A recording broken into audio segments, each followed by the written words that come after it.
نحمده ونستعينه ونستغفره نعوذ بالله من شرور أنفسنا ومن سيئات أعمالنا من يهده الله فلا مضل له ومن يضلل فلا هادي له وأشهد أن لا إله إلا الله وحده لا شريك له وأشهد أن محمدا عبده ورسوله صلى الله عليه وعلى آله وأصحابه ومن تبعهم بإحسان إلى يوم الدين أما بعد فإن أحسن الكلام كلام الله وخير الهدي هدي محمد صلى الله عليه وسلم شر الأمور محدثاتها وكل محدثة بدعة وكل بدعة ضلالة وكل ضلالة في النار أما بعد. Bapak-bapak, ibu-ibu, jemaah kaum muslimin dan muslimat, ikhwani wa akhwati fillah, ya'azzanillahu wa iyyakum. Semoga Allah memberikan kemuliaan dan juga rahmatnya pada kita semua. Puji dan syukur kehadirat Allah Subhanahu wa taala yang masih melimpahkan karunia yang tidak terhingga, tidak bisa kita hitung sama sekali sampai saat ini, sehingga dengan semua pemberian Allah kita bisa selalu mendapatkan kebaikan, kesenangan dan juga terhindar dari segala macam musibah. Ini adalah kenikmatan yang sangat besar yang kalau kita mau menghitung-hitung baik nikmat dunia maupun akhirat tidak akan bisa. Kita enggak buatnya, kita enggak menetapkannya, tapi Allah semua masih memberikan kepada kita semua. Mari sama-sama kita rasakan semua nikmat Allah tersebut dengan cara kita syukuri, dengan cara kita ingat-ingat selalu dan kita gunakan dalam rangka meraih ketaatan dan juga ridho pada Allah Subhanahu wa taala. Salawat dan salam semoga Allah curahkan dan limpahkan kepada Rasulullah sallallahu alaihi wasallam, kepada keluarganya, istri-istrinya, dan setiap orang yang mengikuti ajaran dan sunnah beliau sampai hari kiamat. Mudah-mudahan kita termasuk umatnya yang istiqomah dan juga tegak di atas syariat beliau yang suci ini sampai ajal menjemput kita masing-masing. Bapak, ibu-ibu, jamaah kaum muslimin dan muslimat yang berbahagia, kita akan lanjutkan pengajian tafsir Al-Quran kita. Jangan lupa mari sama-sama kita niatkan karena Allah. Kita niatkan untuk bisa mendapatkan ridho Allah, mendapatkan rahmat Allah Subhanahu wa taala, ingin mendapatkan surga Allah dan juga terhindar dari siksa Allah dan juga murkanya.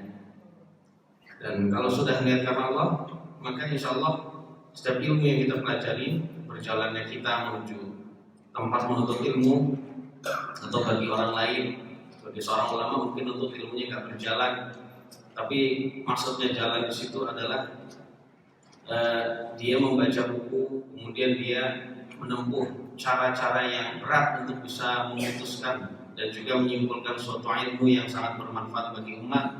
Itu termasuk jalan juga, maka insya Allah Allah akan permudah jalannya menuju surga. Berdasarkan sabda Nabi Sallallahu Alaihi Wasallam, "Man salaka tariqan yaltamisu fihi ilman, sahalallahu lahu bihi tariqan ilal jannah." Itu sahih riwayat Imam Muslim dan juga Ibnu Majah. Siapa saja yang melewati suatu jalan yang dia bermaksud mencari ilmu pada jalan tersebut, jadi mencari ilmu lewat jalan tersebut, maka Allah akan memudahkan dia jalan menuju surga. Jadi mau ngaji dimudahkan jalan untuk menuju surga. Sebab orang yang ngaji, Bapak Ibu sekalian, yang thalabul ilmi, akan banyak peraturan-peraturan agama yang dia ketahui, akan banyak larang-larangan agama yang diketahui pula, dan juga akan banyak keimanan yang akan dia dapatkan, sehingga dengan demikian itu dia mudah melaksanakan perintah dan juga menjauhi larangan, karena hatinya selalu disirami, rohaninya selalu disirami, sehingga dia benar-benar bisa mudah mengamalkannya. Jadi hidayah semakin besar dalam hatinya. Kalau hidayah semakin besar berarti insya Allah dia akan lapang dada menerima aturan Islam kayak gimana saja. Jadi bagi orang lain mungkin berat, tapi karena dia selalu mendapatkan masukan dan dengan nasihat, maka insya Allah akan menjadi ringan. Seperti surat Al-Nasr yang kemarin kita pelajari, sebagai bukti kenikmatan yang sangat besar yang Allah berikan kepada Nabi khususnya dan juga kita umatnya adalah kita dilapangkan dada, dilapangkan hati kita, diluaskan hati kita untuk bisa menerima Islam seutuhnya. Jadi seperti itu. A'udzu billahi minasyaitonir rajim. Bismillahirrahmanirrahim. Kita bacakan dulu terjemahan dari surat Wadduha. Wadduha, demi waktu duha, wal laili idza saja, dan demi waktu malam ketika telah gelap gulita. ma wadda'aka rabbuka wa ma qala. Tuhanmu tidaklah meninggalkanmu dan tidaklah marah-marah atau tidaklah membencimu. Walal akhiratu khairul laka minal ula. Dan sesungguhnya akhirat itu lebih baik bagimu wahai Muhammad daripada dunia. Wala sawfa yu'tika rabbuka fatarda. Dan sungguh Allah, Rabbmu, Tuhanmu akan memberikan kamu, maka kamu akan rela dan ridha. Allah akan memberikan kamu, maka kamu akan senang, rela dan ridha. Alam yajidka yatima fa'awa. Bukankah Allah menjumpai kamu atau mendapatimu dalam keadaan yatim, lalu Allah berikan tempat padamu. Lalu Allah memberikan kamu tempat atau melindungimu samanya. Wa wajadaka dhallan fahada. Dan Allah telah mendapatimu dalam keadaan bingung jalan hidayah, gitu ya. Lalu Allah menunjukkanmu. Wa wajadaka 'ailan fa'aghna. Dan Allah juga telah mendapatimu dalam keadaan fakir, kekurangan, melarat, lalu Allah memberikan kekayaan padamu. Fa amman yatima fala taqhar. Maka terhadap anak yatim janganlah kamu memaksanya. Memaksa di sini maksudnya ya bertindak semaunya, sekehendaknya, sewenang-wenang tidak boleh.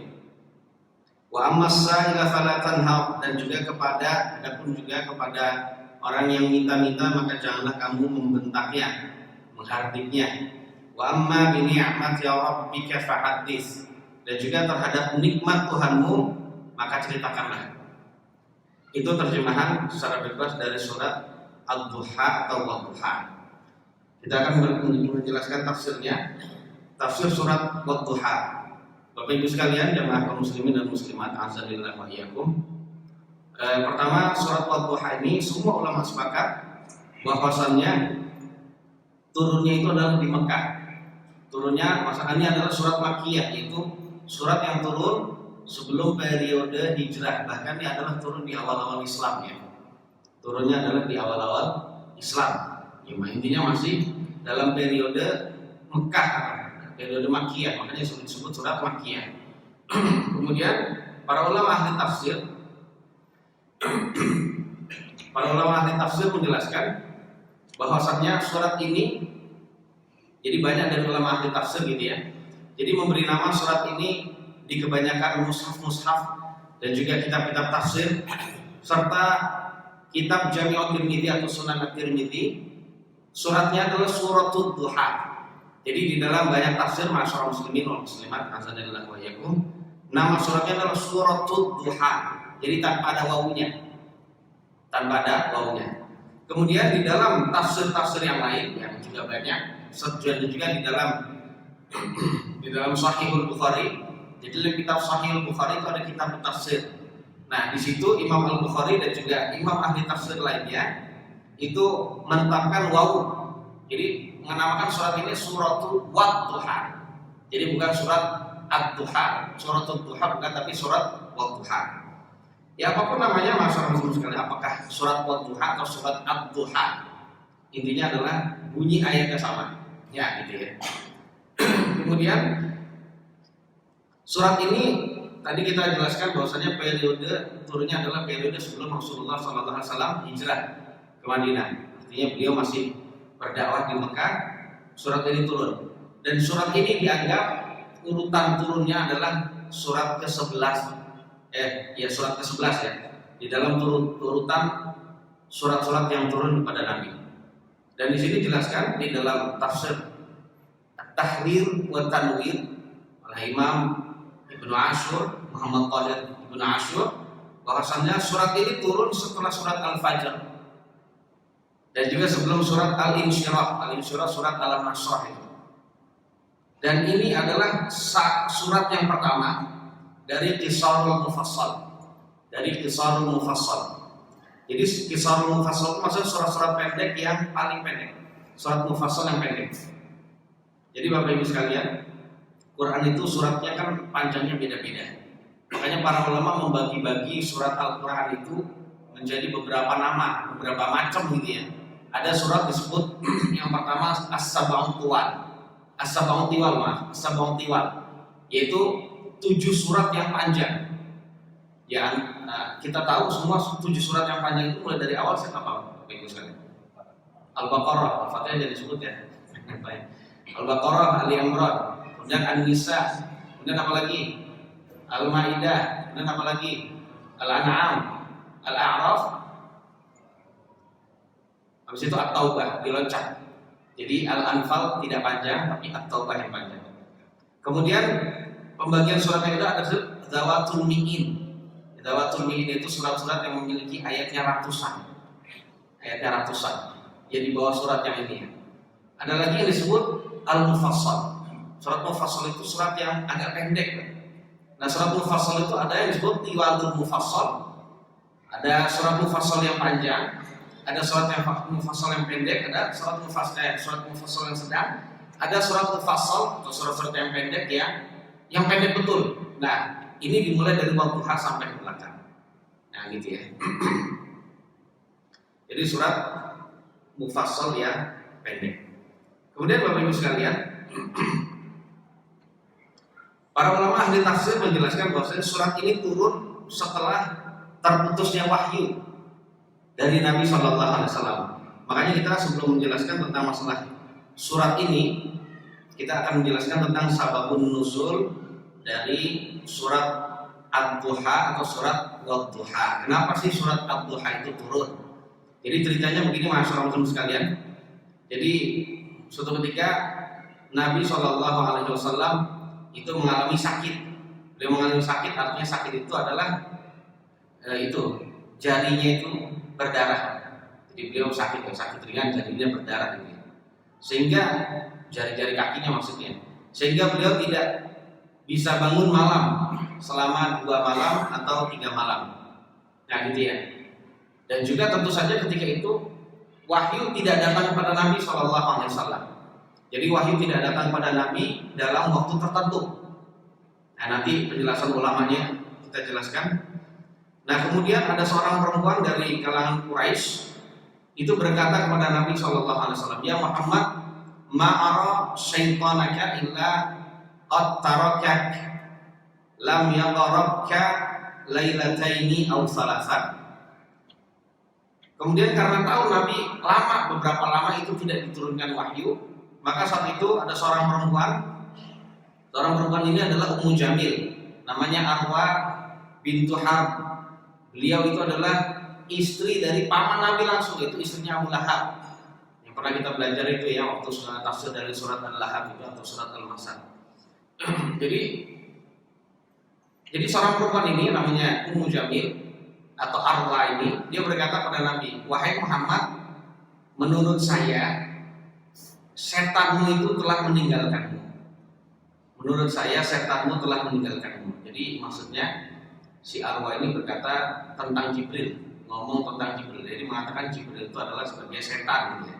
Menurut saya setanmu telah meninggalkanmu. Intinya dia tidak mendekatimu selama 2 malam atau 3 malam.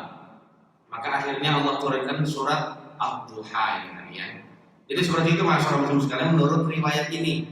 Namun masyarakat muslim sekalian, intinya surat ini turun karena itu tadi ya, turun karena wahyu terputus beberapa saat, beberapa masa ya, kepada Nabi Shallallahu Alaihi Wasallam. Jadi menurut tadi riwayatnya adalah Nabi tidak mendapatkan wahyu selama 2 atau 3 hari. Kemudian menurut ulama yang lain, ada yang berkata masyarakat sekalian, jadi ada yang berkata bahwasannya Nabi tidak mendapatkan wahyu selama 15 hari. Ada yang mengatakan lebih lama lagi ya. Kemudian ada yang mengatakan 40 hari. Ada yang mengatakan 12 hari. Ada yang mengatakan lagi yaitu 25 hari dan macam-macam. Jadi intinya Nabi lama nggak keturunan wahyu sehingga ada si perempuan durhaka ini, dan juga perempuan kafir, musyrikah gitu ya. Dia berkata demikian. Jadi nyindir Nabi, Muhammad temanmu mana itu? Setanmu mana nggak datang? Kayaknya dia udah ninggalin kamu deh. Nah gitu ya. Nah itulah Nabi. Ketika dapat ngomong seperti itu, beliau itu manusia biasa. Terkadang ada berasa di hati, Bapak Ibu sekalian ya, berasa di hati. Kemudian sebabnya, nah di sini dijelaskan kenapa sebab atau kenapa wahyu itu beberapa saat, beberapa lama tidak turun kepada Nabi Shallallahu Alaihi Wasallam. Nah di sini ada yang menjelaskan ini dalam kitab tafsir Zadul Masir, Pak ya. Jadi kita tafsir bernama Zadul Masir fi ilmi tafsir karya Imam Ibnu Jauzi. Jadi jelaskan bahwasannya kenapa wahyu lama atau kenapa atau apa yang menyebabkan wahyu lama tidak datang pada Nabi. Jadi ada sebagian ulama mengatakan, masyarakat muslim sekalian, bahwasannya pernah ada orang Yahudi bertanya kepada Rasulullah Sallallahu Alaihi Wasallam tentang Dzulqarnain. Jadi orang Yahudi adalah orang yang sudah tahu isi kitab Taurat, nah gitu ya. Dan tentu saja dia sudah tahu tentang Dzulqarnain, tentang Ashabul Kahfi dan juga tentang Ruh di dalam kitab Taurat. Kemudian orang Yahudi ini datang pada Nabi ngetes, benar nggak sih ini Muhammad Nabi gitu ya. Akhirnya ya Nabi Muhammad, coba ceritakan kami tentang Dzulqarnain itu, tentang Ashabul Kahfi itu, dan juga tentang Ruh itu tadi ya. Nah kemudian apa jawaban Nabi? Sa'akhbirukum ghadan. Oke, saya akan kabari kepada kamu besok. Nabi pede aja Bapak Ibu sekalian, karena biasanya Nabi itu selalu mendapatkan wahyu. Ketika Nabi butuh suatu permasalahan, datang wahyu. Nah saat itu Nabi berkata, sa'akhbirukum ghadan, saya akan kabari pada kalian, saya akan ceritakan pada kalian besok. Dan saat itu Nabi tidak berkata insya Allah. Akhirnya sebagai bentuk pelajaran dari Allah Subhanahu Wa Taala, maka wahyunya ditahan beberapa saat dari Nabi. Nah seperti itu ya, dengan masa waktu yang berbeda-beda di antara ulama. Jadi tapi intinya bukan suatu yang prinsip bagi kita. Intinya tertahannya wahyu itu pernah terjadi kepada Nabi Shallallahu Alaihi Wasallam. Ada lagi yang berkata bahwasannya penyebab Nabi tidak atau lama tidak kedatangan wahyu itu karena sebagian dari sahabat Nabi ada yang kurang bisa menjaga kebersihan. Akhirnya Jibril nggak mau datang kepada Nabi karena Nabi sering bersama dengan sahabatnya, berarti menunjukkan saat Nabi itu benar-benar sering bersama sahabat. Jadi Nabi sering bergaul, sering bercengkrama, ya beliau seperti itu, ingin mengetahui keadaan para sahabatnya, ingin mengajarkan ilmu. Tetapi karena malaikat Jibril tahu sebagian dari sahabat Nabi ada yang kurang bisa menjaga kebersihannya, akhirnya Jibril nggak datang. Yang berarti ketika itu Nabi alaihi salatu wassalam tidak mendapatkan wahyu dari Allah Subhanahu Wa Taala. Ada lagi yang mengatakan di antara ulama, kenapa Jibril itu tidak datang lama atau beberapa saat? Karena ada anjing kecil yang ada di rumah Nabi. Karena ini ada riwayat menjelaskan demikian itu juga. Anjing kecil ini adalah punya cucunya Nabi, yaitu Hasan. Punya cucu Nabi Hasan gitu ya. Jadi kenapa mana Jibril udah janjian akan datang nggak bisa?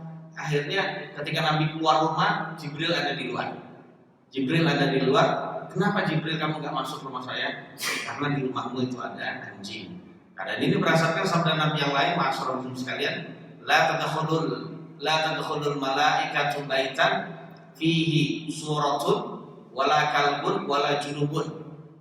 Jadi para malaikat tidak akan masuk ke dalam suatu rumah yang di dalamnya itu ada gambar bernyawa, Bapak Ibu sekalian. Gambar bernyawa surah. Jadi gambar bernyawa itu nggak akan bisa membuat setan masuk. Jadi malaikat yang dimaksud sini adalah malaikat rahmat dan barokah. Adapun malaikat pencabut nyawa, malaikat pencatat amal baik dan buruk itu tetap masuk. Artinya apa? Kalau rumah itu sudah tidak dimasuki oleh malaikat rahmat dan barokah, maka rumah itu ya tidak ada rahmat dan barokahnya. Kalau malaikat rahmat dan barokah tidak ada, berarti yang masuk itu adalah syaitan.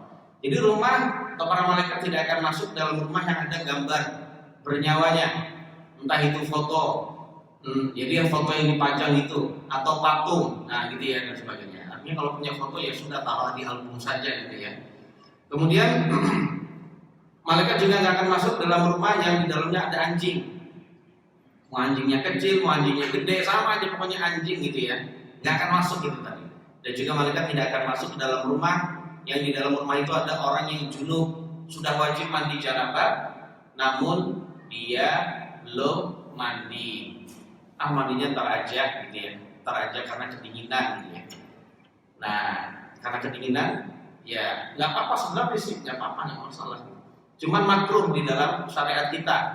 Jadi kalau kita mau tidur atau mau makan, atau mau minum dalam keadaan kita junub, maka disunahkan untuk wudu dulu.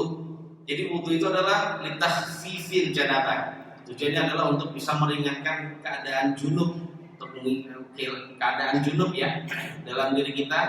Ya, makanya supaya malaikat itu bisa masuk, ya sudah wudu. Jadi habis berhubungan di waktu malam, kemudian kita belum belum mandi karena kedinginan ya sudah wudu saja. Wudu saja setelah itu tidur. Nah, wudu ini adalah hukumnya sunnah. Hukumnya adalah sunnah. Nah, itu penyebab kenapa malaikat tidak mau masuk. Sekarang kita akan bacakan wadduha. Nah, karena ada ucapan si perempuan musyrikah itu atau perempuan kafir itu bernama Ummu Jamil atau Arwa bintu Harb, maka akhirnya Allah turunkan surat wadduha. Ya, surat wadduha turun, kita lihat apa artinya wadduha. Demi waktu duha. Demi waktu duha. Apa makna waktu duha Bapak Ibu sekalian? Waktu duha itu adalah waktu di awal. Jadi waktu yang mulai dari matahari terbit, kemudian meninggi satu tombak dalam pandangan mata. Satu tombak dalam pandangan mata sampai sebelum matahari berada di tengah langit. Jadi waktu duha itu sangat lama. Jadi satu tombak dalam pandangan mata, ngukurnya gimana? Ngukurnya ulama nggak usah khawatir, kita nggak usah ngukur gitu ya. Tombaknya juga kita nggak tahu setinggi apa gitu ya. Sudah ulama yang kita percaya sudah mengira-ngira maksudnya itu adalah ketika matahari terbit nongol itu nggak boleh kita langsung sholat, karena itu adalah waktu larangan. Nah, kita tunggu dulu 15 menit setelah matahari terbit. Misalnya terbitnya di jam 6 pas misalnya, maka kita tunggu 15 menit. Ya aman-amannya berapa? Setengah jam gitu, setengah 7 baru kita bisa melakukan sholat duha. Dan waktu ini biasa disebut waktu duha awal atau bisa disebut isyraq atau syuruq gitu ya. Nah, seperti itu. Nah, waktu duha mulai dari itu sampai kapan? Sampai matahari sebelum berada di tengah. Sampai matahari belum berada di tengah langit. Jadi sebelum waktu zuhur gitu. Sampai sebelum waktu zuhur. Jadi sangat panjang sekali. Jadi silakan kita milih waktu-waktu yang longgar. Kalau bagi orang yang bekerja, biasanya mungkin waktu istirahatnya itu mungkin jam 11 misalnya, sudah masih bisa untuk melakukan sholat duha. Justru itu insya Allah yang lebih utama, karena waktu duha yang utama itu adalah ketika matahari sedang terang-terangnya. Walaupun boleh juga melakukan di awal pagi sekali, tidak apa-apa. Nah, sampai itu tadi itu waktu duha. Yang disebut waktu duha di sini maksudnya waktu siang, demi waktu siang. Karena Allah Subhanahu wa taala di ayat yang kedua berkata walaili, demi waktu malam, idza saja ketika telah gelap gulita. Jadi ketika telah gelap gulita. Karena al-lail di makna malam, berarti makna sebelumnya walaupun sebagian dari waktu siang, maknanya adalah an-nahar, siang secara sepenuhnya. Jadi makna demi waktu duha maksudnya adalah demi waktu siang. Jadi demikian. Dan ini adalah sumpah Allah Subhanahu wa taala dengan dua makhluk ciptaannya, yaitu Allah menciptakan waktu duha dan juga menciptakan malam. Waktu duha atau siang dan juga malam. Dan bagi Allah Subhanahu wa taala, Bapak Ibu sekalian, kita sudah bolak-balik mempelajari tentang ini ya. Bagi Allah itu bebas untuk bersumpah sesuai dengan yang Allah kehendaki dari makhluknya. Namun bagi kita makhluk, kita diharapkan untuk bersumpah dengan menyebut apapun melainkan dengan menyebut nama Allah atau sifat-sifat Allah, itu boleh. Jadi kalau kita coba-coba bersumpah dengan menyebut nama selain Allah, atau di dalam sumpah kita ada nama Allah, demi Allah dan demi Rasulullah misalnya, maka kita masuk ke dalam kesyirikan. Walaupun itu adalah syirik kecil, tapi dosanya sangat besar. Karena Nabi Shallallahu Alaihi Wasallam bersabda, "Man halafa bi ghairillahi faqad kafara aw asyraq." Atau kama qala Rasul, siapa saja yang bersumpah dengan menyebut nama selain Allah, maka dia benar-benar telah kufur atau syirik. Tapi bukan berarti murtad, Bapak Ibu sekalian, sini tidak. Bukan berarti kafirin orang, bukan. Jadi kata kufur itu sudah biasa di dalam Quran dan Sunnah, sudah biasa. Namun di sini kita pemahaman yang benar mengatakan bahwasanya dia kufurnya seperti kufur nikmat, Bapak Ibu. Kenapa kufur nikmat? Iya, harusnya dia diberikan nikmat banyak oleh Allah. Ketika dia bersumpah, itu nyebutnya nama Allah, karena Allah yang telah memberikan dia banyak nikmat. Begitu juga ketika dia menyebut sumpah, maka disebutlah zat yang telah banyak memberikan dia nikmat, karena dialah yang berhak dan juga layak untuk benar-benar diagungkan secara pol gitu ya, secara full gitu ya. Adapun selain Allah tidak berhak. Selain Allah itu tidak berhak. Nah, itu berarti kufur nikmat saja. Jadi dia tetap muslim tapi dia dosanya sangat besar. Jadi wadduha walaili idza saja. Setiap Allah yang bersumpah Bapak Ibu sekalian mesti ada isinya. Nah, ternyata isi sumpahnya itu kita lihat ma wadda'aka rabbuka wa ma qala. Tuhanmu atau Rabbmu wahai Muhammad tidaklah meninggalkanmu dan tidak marah-marah sama kamu. Jadi intinya Bapak Ibu sekalian, ayat ini adalah isinya bantahan pada ucapan si orang yang tidak beriman itu, perempuan yang tidak beriman bernama Arwa atau Ummu Jamil, yang mengatakan bahwasannya Nabi ditinggalkan oleh Allah. Nah, buktinya ditinggalkan oleh Allah, Jibril nggak datang gitu ya. Nah, seperti itu. Jadi bukan karena demikian. Akhirnya ternyata turun juga. Ini buktinya turun. Wadduha walaili idza saja. Allah tidak meninggalkan kepada kamu. Jadi semua itu Bapak Ibu sekalian, kapan Allah menurunkan wahyu, kapan ini lama Nabi tidak menerima wahyu, itu adalah memang itu kehendak Allah Subhanahu wa taala. Jadi itu kehendak Allah Subhanahu wa taala. Karena saat itu setelah turunnya surat ini Bapak Ibu sekalian, saat itu Nabi berkata kepada Jibril, wahai Jibril, kenapa sih engkau tidak datang kepada kami sesering mungkin gitu loh. Sesering mungkin datang sering-sering gitu loh, kasih wahyu dan sebagainya. Kemudian turunlah firman Allah surat Maryam, wa ma natanazzalu illa bi amri rabbik. Kami tidaklah turun wahai Muhammad melainkan sebab perintah Tuhanmu. Jadi Allah yang nyuruh saya, kalau Allah nggak nyuruh turun ya nggak turun gitu ya. Berarti menunjukkan bahwasannya memang agama ini Bapak Ibu sekalian benar-benar dari Allah Subhanahu wa taala. Kalau memang jadi Jibril turun itu bukan karena pelesiran, Pak. Jalan-jalan dari langit 7 ke bawah, enggak. Itu karena ada tugas nih. Kalau nggak ada tugas ya bertempat di tempat yang memang Allah kehendaki. Jadi seperti itu. Jadi Allah tidak meninggalkan kamu wahai Muhammad.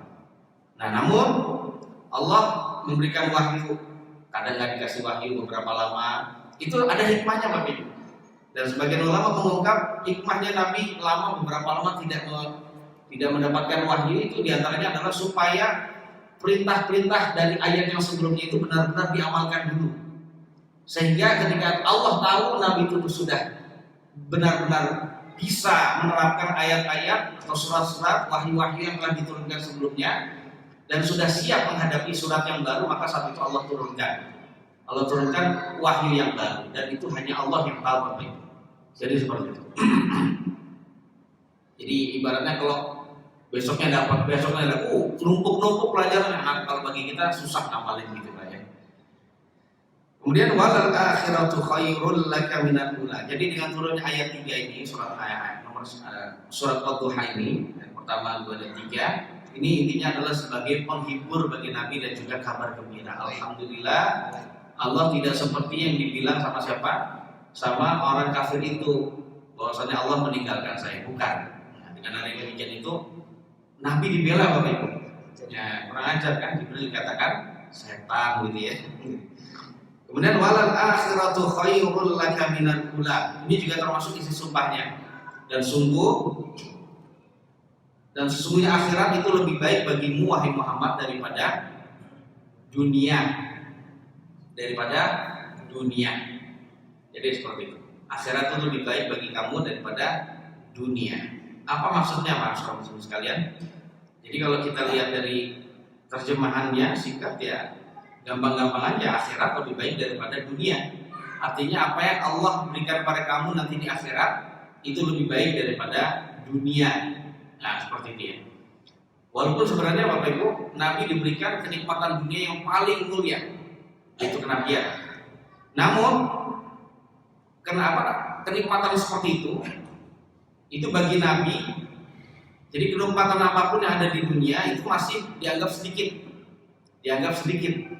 Apalagi kita nggak dapat Nabi Bapak Ibu sekalian ya dapat paling ilmu berapa sih? Setelah dapat ilmu lupa kadang gitu ya. Nah, lupanya lebih banyak daripada yang diingat.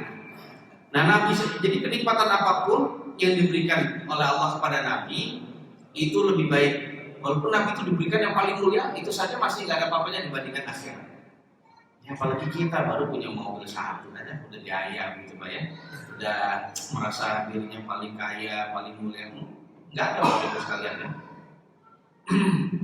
Kemudian Bapak Ibu sekalian, jadi ini intinya juga nasihat dari Allah Subhanahu Wa Taala kepada Nabi kita alaihi salatu wasallam dan juga kepada kita, bahwasanya kepada kita semua gitu ya, bahwasanya akhirat itu lebih baik daripada dunia. Ini yang bilang Allah, dan Allah bilang dengan lam taukid, yang mananya adalah sesungguhnya wala itu mananya dan sesungguhnya. Seandainya Allah nggak mau memperkuat dengan lam taukid, ya Allah sudah benar. Tapi Allah ketika berkata sesungguhnya, akhirat itu lebih baik daripada dunia. Karena Allah lah yang menciptakan langit dan bumi Bapak Ibu sekalian. Allah yang tahu mana yang lebih utama, mana yang hina. Ternyata Allah bilang dunia itu yang hina. Nah kalau dunia itu hina, ya sudah kita harus tahu. Berarti kemuliaan apapun yang kita miliki di dunia itu belum ada apa-apanya. Maka jangan pernah berbangga dengan kemuliaan apapun di dunia kalau ternyata semua itu tidak membawa kita pada ketaatan. Nauzubillah. Summa nauzubillah, gitu ya. Karena yang paling utama adalah kita benar-benar mengutamakan ketaatan. Nah, seperti buat apa harta banyak tapi ternyata dia makan riba, dia nggak zakat misalnya, dia memakan harta-harta yang haram, nggak peduli, buat apa? Itu nanti bisa menyebabkan dia masuk ke dalam neraka. Kalau sudah masuk neraka, kemuliaan paling tinggi di dunia sekalipun itu nanti akan dilupakan bagi dia. Makanya Bapak Ibu sekalian, buat apa kita? Ya sudah, lebih baik saya mencari rezeki yang halal, saya bisa ibadah, bisa sholat Jumat. Nah, penting itu, bisa sholat berjamaah dan sholat tepat waktu. Karena ada pekerjaan juga yang menuntut kita harus terus step by, tapi ternyata kita nggak boleh sholat. Segiliran kita sholat kita dimarahin Bapak Ibu. Lebih baik saya resign daripada saya kehilangan surga misalnya gitu ya. Ya sudah begitu. Karena kita lihat walal akhiratu khairul laka minal ula.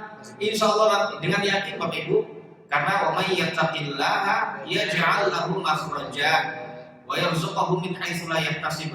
Siapa saja yang takwa pada Allah, menghindari maksiat, kemudian menghindari keharaman dan melaksanakan perintah, Allah akan berikan dia jalan keluar. Nah, jalan itu baru di dunia dijanjikan, belum pahala yang besar yang tidak terhitung yang akan Allah berikan di akhirat. Nanti kalau Bapak Ibu seandainya kita gara-gara mencari atau penyebabnya kita mencari yang halal itu kita jadi orang yang biasa, kadang orang mungkin meremehkan kita jadi orang larat misalnya. Tapi kita menetapi perintah Allah dan Rasulnya, maka insya Allah Bapak Ibu sekalian, ketika seseorang masuk ke dalam surga, dia akan lupa seluruh penderitaan dan keadaan berat yang ada di dunia. Karena itu sabda Nabi Shallallahu Alaihi Wasallam. Nabi dalam hadis yang sahih dari Imam Muslim dan juga riwayat Imam Ahmad dan juga yang lainnya, itu Nabi bersabda, yuta bi an'ami ahli dunya. Jadi di hari kiamat nanti akan didatangkan kepada Allah, di hadapan Allah, seseorang yang paling senang hidupnya di dunia, tapi dia kafir. Kemudian setelah itu dimasukkan ke dalam neraka. Ini orang yang paling senang di dunia Bapak Ibu. Entah siapa, kita nggak tahu. Mungkin Fir'aun kali ya, atau Qarun mungkin ya. Kita nggak tahu. Nah, kemudian dia dimasukkan ke dalam neraka. Fayus bagu finnan suatu kota. Dia dimasukin ke dalam neraka satu celupan teman. Naik. Nah, itu ditanya. Ya, lamanya celupannya kita nggak tahu. Celupnya juga kadang lama gitu ya. Nah, setelah dicelupin ke neraka itu, saat itu dia berkata, pernah nggak kamu mengalami keadaan susah? Pernah nggak kamu mengalami keadaan nikmat? Pernah nggak kamu mengalami keadaan yang baik, yang menyenangkan di dunia? Demi Allah, saya belum pernah di dalam hidup saya mengalami keadaan nikmat dan juga senang. Lupa Bapak Ibu. Jadi seperti itu keadaan. Buat apa jadi orang paling mulia di dunia, kemudian menjadi orang yang paling hina di akhirat? Padahal orang masuk dalam neraka nggak cuma celup gitu doang Bapak Ibu. Nggak cuma celup, ya lama di sana itu sampai masa yang Allah kehendaki. Makanya masalah ini benar-benar penting dan Nabi sudah tahu. Dan Nabi sudah tahu tentang akhirat dan dunia. Makanya Nabi ditawarkan supaya gunung itu, suatu gunung itu dijadikan emas buat Nabi. Nabi nggak mau. Nabi nggak mau Bapak Ibu sekalian. Jadi Nabi lebih memilih akhirat. Jadi demikian. Makanya orang-orang yang Bapak Ibu sekalian, orang-orang yang soleh ketika dia mati, sebelum mati dia nanti akan diberi kabar gembira tentang surga. Saat dia diberi kabar gembira tentang surga, dia nggak mau kembali ke dunia. Dia akan senang dan tidak bersedih walaupun meninggalkan orang yang dicintai di dunia. Nah seperti itulah Bapak Ibu sekalian bagi orang-orang yang beriman. Tapi bagi orang kafir beda. Sehingga ketika dia diberi kabar gembira tentang surga, tentang rahmat Allah, kasih Allah, sehingga dia senang ketemu dengan Allah. Nah senang dengan ketemu dengan Allah. Orang kafir beda. Dia ketika mau meninggal dia dikasih kabar gembira tentang kabar gembira. Ini maksudnya penghinaan. Di hadisnya bilang gitu Pak ya. Jadi dikasih kabar tentang dia akan dapatkan siksaan, akan didapatkan murka Allah Subhanahu wa taala. Akhirnya dia nggak mau mati, nggak mau ketemu Allah. Allah juga akhirnya nggak suka dengan dia. Makanya Nabi bersabda, "Man ahabba liqa'allahi ahabballahu liqa'ahu. Wa man abghadha wa man kariha liqa'allah karihallahu liqa'ahu." Jadi siapa saja yang cinta ketemu Allah, maka Allah juga akan senang ketemu dia.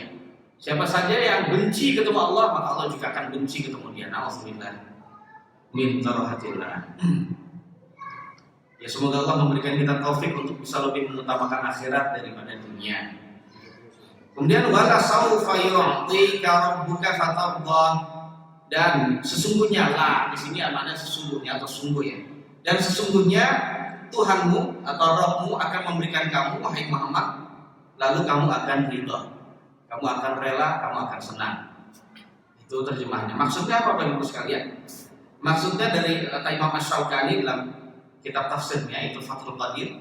Jadi maksudnya adalah dan sesungguhnya Tuhanmu wahai Muhammad, Allah Subhanahu wa taala akan memberikan kamu kebaikan dunia dan akhirat, maka kamu akan ridha.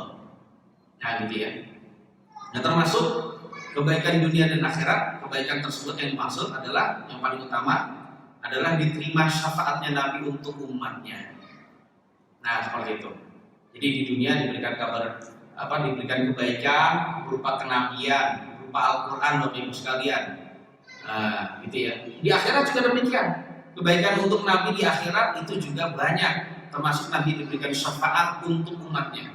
Ketika Nabi diberikan syafaat untuk umatnya, maka Masya Allah Nabi akan ridha, Nabi akan senang. Begitu juga ketika Nabi diberikan haud, yang nanti di situ Nabi akan melihat umat-umatnya, kemudian diberikan yang lain gitu ya di akhirat, maka Nabi akan ridha, senang. Nah inilah sifat Nabi Bapak Ibu, yang senang apabila umatnya itu selamat. Sudah ada belum?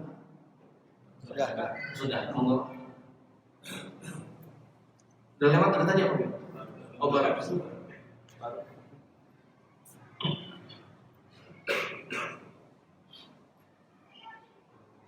Allahu Akbar, Allahu Akbar, Allahu Akbar, Allahu Akbar.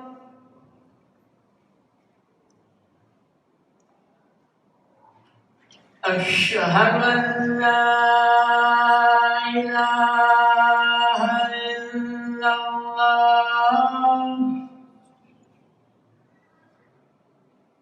Asyhadu an la ilaha illallah.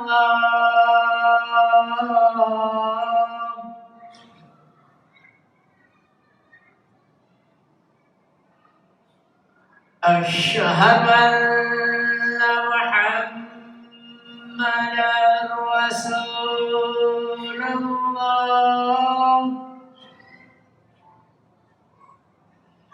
Asyhadu anna Muhammadar Rasulullah.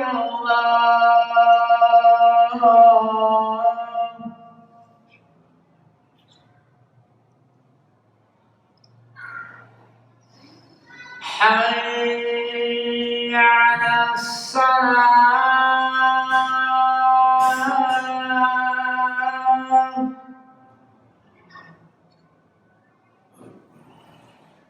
حي على الصلاة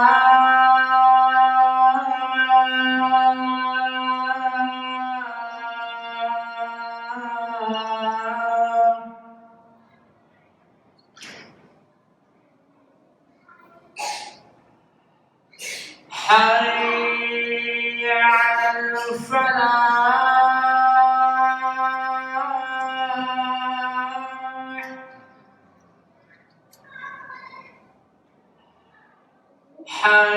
حي على الفلاح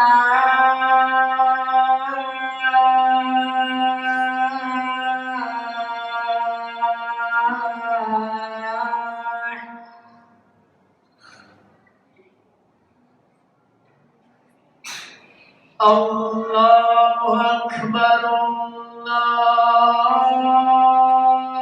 الله أكبر لا إله إلا الله.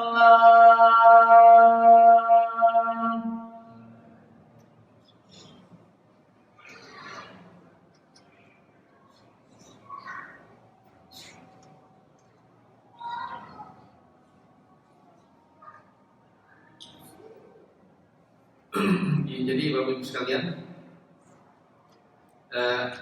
di sini menunjukkan bahwasannya Nabi kita Muhammad SAW ini adalah Nabi yang sangat senang kalau umat itu selamat.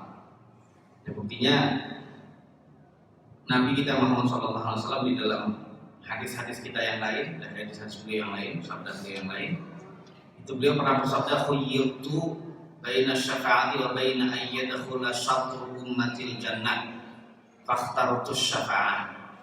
Jadi dalam hadis yang sahih riwayat Imam Ahmad, Imam Ibnu Majah, bahwasanya beliau bersabda, saya pernah diberi pilihan oleh Allah Taala antara syafaat untuk umatku dan juga Allah memasukkan separuh dari umatku ke dalam surga. Kemudian saya memilih syafaat. Jadi Muhammad, umatmu setengah masuk ke dalam surga, setengah lagi ke neraka. Atau kamu milih syafaat, mana yang kamu pilih? Yang berarti ya agak setengah dari umatmu. Nah, saat itu Nabi memilih syafaat. Kenapa Bapak Ibu sekalian? Karena Nabi memilih syafaat itu disebabkan syafaat itu lebih umum dan lebih bisa mencukupi umatnya yang lebih banyak masuk ke dalam surga. Jadi dengan syafaat itu intinya lebih banyak nanti umatnya yang akan bisa masuk ke dalam surga. Itulah yang Nabi usahakan Bapak Ibu. Jadi Nabi itu kalau kita lihat, beliau adalah Nabiyur Rahmah, Nabi yang kasih sayang kepada umatnya. Karena Allah yang mensifati demikian itu. Laqad ja'akum rasulun min anfusikum. Sesungguhnya kalian benar-benar kedatangan seorang utusan Allah dari diri kalian sendiri. Maksudnya itu dari golongan kalian sendiri. Azizun alaihi ma anittum. Yang Rasul itu merasa berat apabila kalian mengalami keadaan yang berat. Itulah keadaan Nabi yang merasa sedih, merasa susah kalau umatnya mengalami keadaan berat. Makanya kalau kita lihat Bapak Ibu, setiap yang disabdakan Nabi itu adalah semuanya menginginkan kebaikan bagi umatnya. Jadi cuma umatnya aja yang mungkin kadang nggak mau diajak ke dalam surga gitu ya. Umatnya aja kadang nggak mau diajak ke dalam surga. Padahal Nabi kita alaihi salatu wassalam, semua yang diajarkan Nabi itu adalah semua mengajak umatnya ke dalam surga. Jadi demikian Bapak Ibu. Jadi maksudnya dari firman Allah, Allah ya benar-benar akan memberikan kepadamu wahai Muhammad kebaikan dunia dan akhirat dan kamu akan ridho. Karena ridhonya itu adalah berkaitan dengan umatnya juga, gak hanya nabinya saja. Alhamdulillah saya masuk surga, sedangkan umatnya masuk neraka. Oh itu Nabi tidak ridho loh. Nabi tidak senang begitu. Nabi sedih kalau umat itu masuk ke dalam neraka. Jadi gitu Bapak Ibu sekalian. Jadi sepanjang nanti di hari kiamat itu Nabi selalu mengawasi umatnya. Selalu mengawasi umatnya. Bahkan ketika melewati jembatan neraka, doanya Nabi kita dan juga semua Nabi apa Bapak Ibu? Allahumma sallim. Jadi umatnya mungkin ratusan orang, miliaran orang. umat Nabi SAW, miliaran orang itu setiap yang melewati itu Nabi berdoa Allahumma sallim, Allahumma sallim, Allahumma sallim sallim, ya Allah selamatkan, selamatkan. Jadi demikian, ini menunjukkan sayangnya dan juga cintanya Nabi kepada kita. Dan juga Nabi cintanya juga dengan umatnya gitu ya. Bahkan Nabi suatu saat itu menginginkan melihat saudara-saudaranya. Waditu anni ra'aitu ikhwani. Nabi bersabda gitu, waduh saya berangan-angan bisa melihat saudara-saudara saya. Apa jawaban sahabat yang saat itu? Wahai Rasulullah, alasna ikhwanaka, bukankah kami saudara kau ya Nabi? Lastum ikhwani, bal antum ashabi. Kalian bukan ikhwan saya, bukan saudara saya, namun kalian adalah sahabat-sahabat saya. Jadi saudara-saudara saya adalah orang-orang yang belum lahir saat ini. Dia akan lahir nanti di kemudian hari. Nabi ingin melihat kita Bapak Ibu sekalian. Nabi sayang terhadap kita, tapi kita sendiri yang mungkin kadang malas untuk menepi sunnah gitu ya. Jadi yang mungkin ini menjadi pelajaran bagi kita semua agar tidak ada sunnah Nabi yang sekecil apapun yang kita amalkan karena bentuk cintanya kita kepada Rasulullah SAW. Nah kemudian sahabat saat itu bertanya pada Nabi, wahai Nabi, gimana engkau bisa tahu nanti umatku di hari kiamat di saat banyak banget umat yang lain? Jangankan umat bersama dengan orang kafir, ini dengan orang yang beriman itu banyak. Gimana caranya membedakan umatku? Jadi ternyata cara membedakannya adalah dari tanda wudunya Bapak Ibu sekalian. Jadi semua anggota-anggota wudunya khususnya adalah ini tadi anggota-anggota wudu yaitu wajahnya yang bersinar, kemudian kakinya dan juga tangan yang bersinar. Itu nanti akan menjadi ciri umat Nabi yang Nabi akan mengatakan itu umat saya. Sedangkan umat lain mungkin umat lain yang beriman, umat Nabi yang lain yang beriman itu mungkin tandanya yang lain. Ya kalau orang kafir tentu saja bukan bersinar, tidak bersinar. Mereka adalah orang-orang yang gelap, orang-orang yang hitam kulitnya. Karena sama seperti sabda Nabi alaihi salatu wasallam, yauma tabayyadu wujuhun wa taswaddu wujuh. Pada hari kiamat adalah hari di mana banyak wajah-wajah itu bersinar putih, bercahaya, dan juga ada wajah-wajah yang menghitam. Nah, Nabi ingin melihat kita. Sekarang kita taruh di mana sunnah Nabi? Apakah di bawah telapak kaki kita, Bapak Ibu? Nah, gitu ya. Walaupun itu sunnah, amalkan itu sebagai bentuk kecintaan kita kepada Nabi.